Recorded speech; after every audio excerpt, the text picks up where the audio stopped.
3 de abril de 1971, Auditorio Municipal de Nashville. Lo que comenzó como un concierto homenaje amistoso se convirtió en uno de los momentos espirituales más poderosos de la historia de la música. Johnny Cash, frente a 8.000 personas y cámaras de televisión en directo, retó a Elvis Presley a hacer algo que no había hecho en años: cantar gospel. Lo que sucedió a continuación no solo conmovió al público hasta las lágrimas, lo destrozó por completo allí mismo en el escenario y creó un momento tan sagrado que la grabación se mantuvo bajo llave durante décadas. El auditorio municipal de Nashville estaba abarrotado. 8.000 personas se habían apiñado en un espacio diseñado para 6.000 y millones más lo veían por televisión. Era la ceremonia anual de premios de la Asociación de Música Gospel, una noche en la que las figuras más importantes de la música country y gospel se unieron para celebrar la fe a través de la canción. Elvis se sentó en la tercera fila con un traje negro de cuello alto. Sus distintivas gafas de sol ocultaban unos ojos que no habían dormido bien en meses. Había sido invitado como invitado, no como artista. Su manager, el coronel Tom Parker, lo había dejado muy claro. Elvis estaba allí para apoyar a la comunidad gospel, para ser visto, pero no para actuar. Estaba en medio de su residencia en Las Vegas, exhausto por 2 conciertos por noche, y Parker no quería que asumiera compromisos adicionales, pero Elvis había insistido en ir. Para él, la música gospel no era solo música, era su hogar, era la voz de su madre cantando himnos en su pequeña casa de Tupelo. Eran servicios religiosos donde, durante unas horas, ser pobre no importaba porque todos eran iguales ante Dios. Era la única música que aún sentía pura, ajena a la maquinaria de la fama y el comercio. Johnny Cash estaba en el escenario, recién terminado de actuar con los hermanos Statler. Estaba en un buen momento de su vida. Recién casado con June Carter, luchaba por recuperarse de años de adicción y autodestrucción. La música gospel había sido parte de su recuperación, una forma de reconectar con algo más grande que él mismo. Cuando los aplausos se apagaron, Johnny hizo algo inesperado. En lugar de abandonar el escenario, se dirigió al micrófono y se dirigió directamente al público. «Saben, tenemos a alguien muy especial con nosotros esta noche», dijo Johnny, con su voz profunda que se oía con claridad por todo el auditorio. Alguien que, antes de ser el rey del rock and roll, era cantante de gospel. Alguien cuya voz puede mover montañas cuando se lo permite. Elvis se removió incómodo en su asiento. Sabía a dónde iba esto. Johnny continuó. «Elvis Presley está aquí esta noche, damas y caballeros». El público estalló en aplausos. Las cámaras se enfocaron hacia Elvis, captándolo en las pantallas gigantes que flanqueaban el escenario. Sonrió y saludó, pero su corazón latía con fuerza. «Ahora, sé que Elvis vino como invitado», dijo Johnny con una leve sonrisa. «Pero también sé que este hombre tiene una de las mejores voces de gospel que Dios ha puesto en esta tierra. Y creo que es una pena que el mundo ya no pueda escucharla». El público murmuró en señal de acuerdo. Elvis sentía todas las miradas del edificio sobre él. Johnny lo miró directamente, con expresión seria. «Elvis, voy a hacer algo. Te voy a retar, hermano. Te reto a que vengas aquí y nos recuerdes a todos porque importa la música gospel. Te reto a que cantes como solías cantar en la iglesia antes de tener esta fama y fortuna. Te reto a que cantes para tu mamá». La mención de su madre golpeó a Elvis como un puñetazo. Gladys Presley había muerto en 1958. Hacía 13 años, y Elvis aún no podía pensar en ella sin sentir un nudo en el pecho. Ella había amado la música gospel más que a nada. Lo había criado con ella. Lo había rodeado de ella. Se había asegurado de que entendiera que, sin importar lo lejos que llegara en la vida, el gospel era donde residía la verdad. El auditorio estaba en completo silencio, esperando la respuesta de Elvis. Podía sentir las cámaras de televisión sobre él. Podía percibir la expectación en la sala. Una parte de él quería negarse a sonreír y negar con la cabeza para mantener la frontera entre Elvis, el artista de Las Vegas, y Elvis, la persona. Pero otra parte de él, una parte más profunda, ya se ponía de pie. Elvis se levantó lentamente de su asiento. El público jadeó y luego estalló en aplausos. Caminó por el pasillo hacia el escenario, con las piernas pesadas y la mente acelerada. Hacía años que no cantaba gospel en público, desde la muerte de su madre. Cada vez que lo intentaba, la emoción era insoportable. Era como abrir una herida que nunca había sanado del todo. Johnny lo encontró en la escalinata del escenario y se inclinó para ayudarlo a levantarse. Al estrecharse las manos, Johnny se acercó y le susurró algo que solo Elvis pudo oír. Sé que esto es difícil, hermano, pero lo necesitamos. Lo necesito. Cántanos de vuelta a quienes realmente somos. Elvis miró a Johnny a los ojos y vio algo en ellos que lo sorprendió. Desesperación, dolor. A pesar de todo su éxito, a pesar de su matrimonio con June y su aparente recuperación, Johnny seguía luchando. Seguía luchando contra sus demonios. Seguía buscando algo a lo que aferrarse. Elvis asintió lentamente y caminó hacia el centro del escenario. La banda de la casa estaba lista, esperando su señal, pero Elvis les indicó que se fueran. Si voy a hacer esto, dijo al micrófono en voz baja, lo haré como me enseñó mi mamá. Solo voz, solo fe, solo verdad. El auditorio volvió a quedar en silencio. Elvis cerró los ojos, por un instante. Volvió a Tupelo, de pie en la primera iglesia de las Asambleas de Dios, con 8 años, escuchando la voz de su madre fundirse con la del coro. Casi podía oler la madera vieja de los bancos, sentir el calor del verano, oír el crujido de los abanicos de papel entre la congregación. Cuando Elvis abrió la boca y empezó a cantar a más Grace, algo en la sala cambió. Este no era Elvis el intérprete. Esta no era la interpretación profesional y practicada de un vocalista experimentado. Esto era algo crudo, más real. Su voz se quebró en la primera línea, vaciló en la segunda, pero siguió. Cada palabra cargaba peso, cargaba recuerdos, cargaba 13 años de dolor, culpa y añoranza. Johnny Cash estaba de pie a un lado del escenario observando, y en 30 segundos, las lágrimas corrían por su rostro. No se lo esperaba. Había desafiado a Elvis, pensando que sería un momento poderoso, un recordatorio de raíces compartidas. Pero esto era algo completamente distinto. Era un hombre cantando a pesar de su desamor, usando el gospel como el único lenguaje lo suficientemente fuerte como para contener su dolor. Las cámaras lo capturaron todo. Elvis en el centro del escenario, con los ojos cerrados, la voz quebrada y reconstruyéndose con cada frase. Johnny a un lado, llorando abiertamente. El público. 8.000 personas sentadas en absoluto silencio, muchas de ellas llorando también. Y más allá del auditorio, millones de televidentes viendo algo que nunca antes habían visto. Elvis Presley, completamente vulnerable, completamente honesto, completamente humano. A medida que Elvis avanzaba en las estrofas, algo extraordinario sucedió. Su voz se hizo más fuerte, más segura. El temblor cesó. Las grietas sanaron. Era como si cantar a pesar del dolor estuviera sanando algo en su interior. La herida que había estado protegiendo durante 13 años finalmente podía respirar. Johnny ya no podía quedarse al margen. Caminó hacia el centro del escenario, se paró junto a Elvis y comenzó a cantar en armonía. Sus voces se fundieron.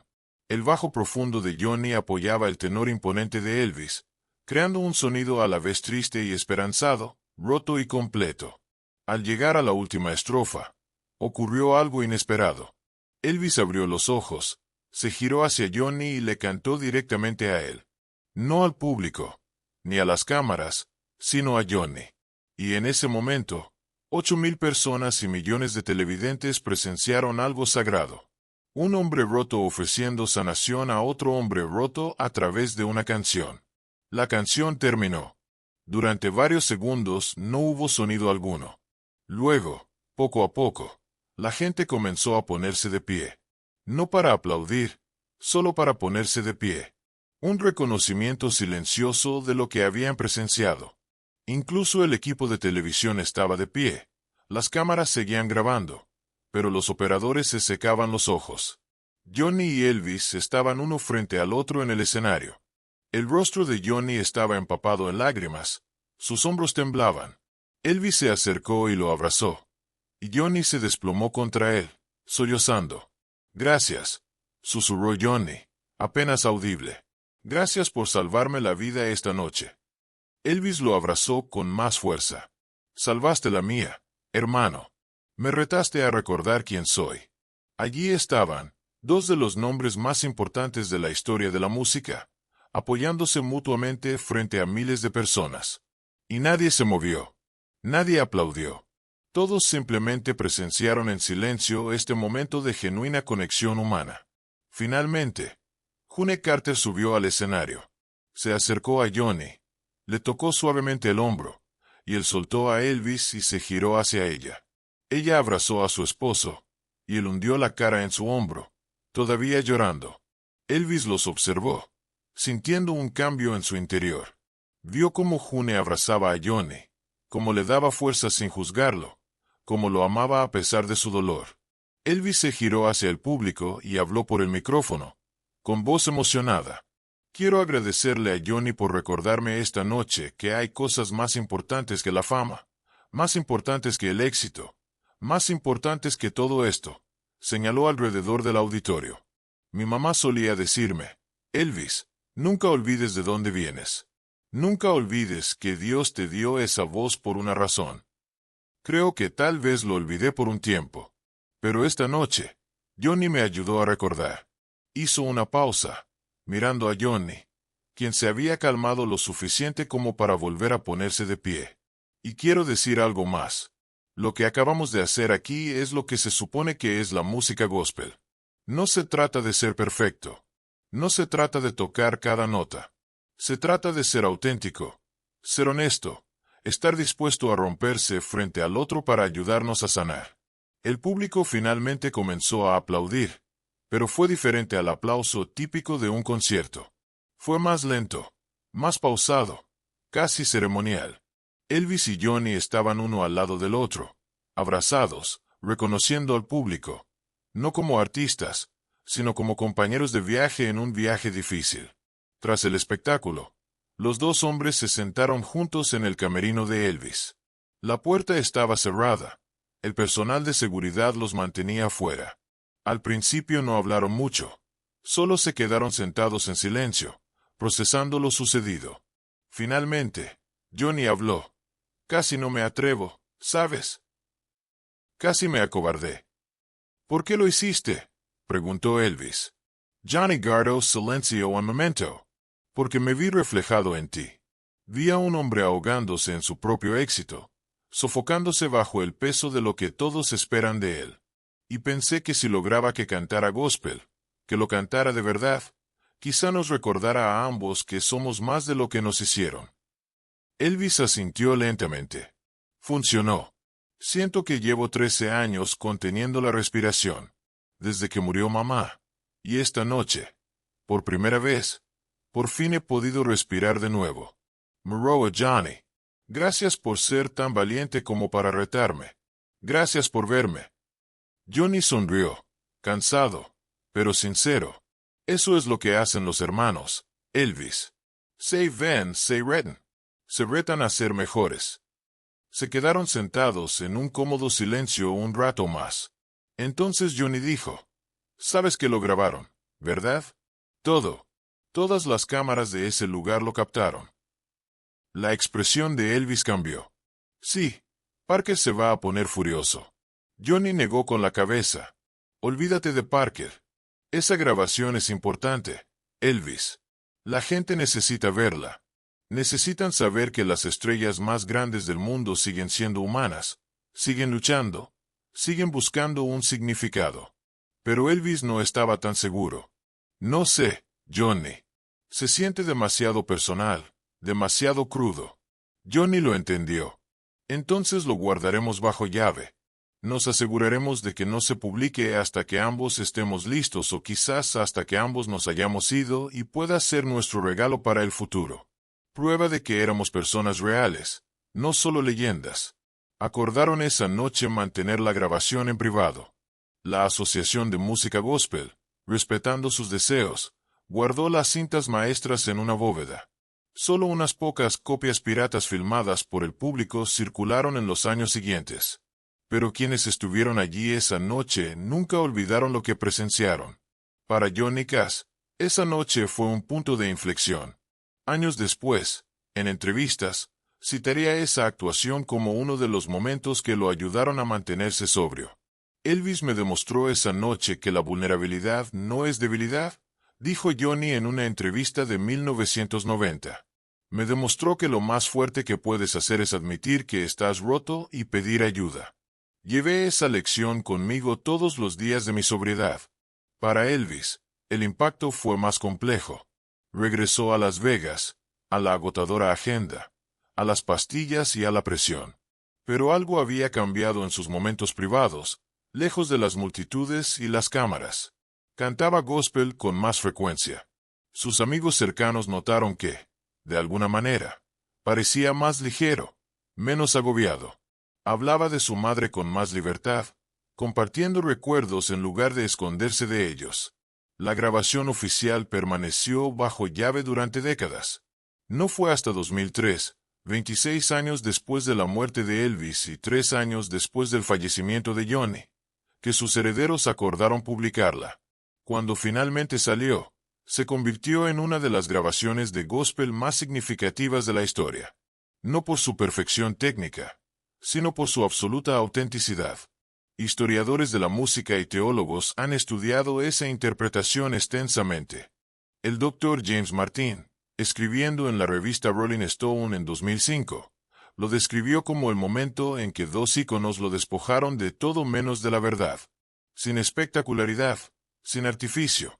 Solo dos seres humanos usando el único lenguaje lo suficientemente poderoso para expresar su dolor y su esperanza. La música gospel. La actuación ganó un Grammy póstumo. Pero eso no fue lo que importó.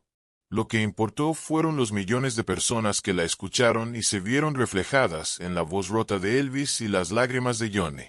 Personas que luchaban contra la adicción, el dolor, el peso de las expectativas, la brecha entre quienes eran y quienes todos necesitaban que fueran. Hay un video pirata que circula en línea, filmado por un miembro del público esa noche. La calidad es mala, el ángulo es malo, pero se puede ver todo lo que importa. Se puede ver el rostro de Elvis mientras canta, la forma en que 13 años de dolor fluyen de él. Se puede ver el colapso de Johnny, la forma en que todo su cuerpo se estremece con sollozos. Se puede ver la ternura de June, la forma en que sostiene a su esposo durante su desmoronamiento. Y se puede ver al público de pie en silenciosa reverencia, conscientes de que están presenciando algo sagrado. Hoy, esa interpretación se enseña en las escuelas de música no como un ejemplo de excelencia técnica, sino como una clase magistral de autenticidad. Los estudiantes la ven y aprenden que las interpretaciones más impactantes no se basan en la perfección. Se basan en la verdad. Se basan en ser lo suficientemente valientes para ser plenamente humanos frente a los demás. El reto que Johnny Cash se planteó esa noche no fue solo cantar una canción. Fue un reto a ser auténticos, a ser vulnerables, a recordar que, bajo toda la fama y el éxito, seguían siendo solo dos chicos del sur que habían crecido cantando en la iglesia, creyendo que la música podía salvarlos. Y por una noche, frente a miles de testigos, demostraron que esa creencia era correcta. La música podía salvarlos. No la música comercial, ni los éxitos fabricados, sino la cruda y honesta verdad del gospel que les recordaba quiénes eran realmente.